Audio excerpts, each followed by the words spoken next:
Yerusalemu. We are going. Tunaenda.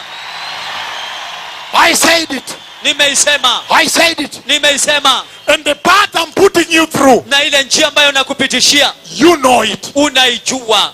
Through the wilderness. Kupitia nyika Of repentance. Ya toba. And I'm telling you, na ninakwambia, if you have been wearing short miniskirts, ikiwa umekuwa ukivaa minisketi fupi, I'm telling you now to wear long skirts. Sasa nakwambia uvae sketi refu.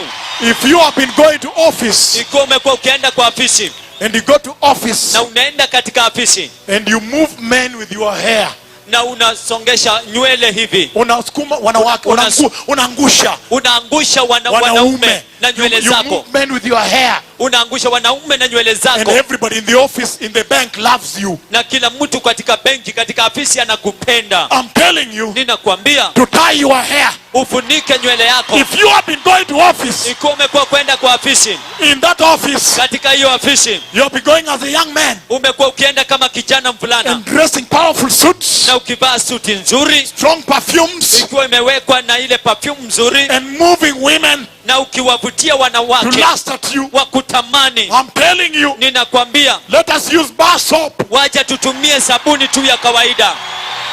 I am putting you. Ninakwambia, I am putting you. Ninakujenga on the path to the wilderness. Katika njia ya jangwa. For purification. Kwa utakaso. Purification. Utakaso. Jerusalem.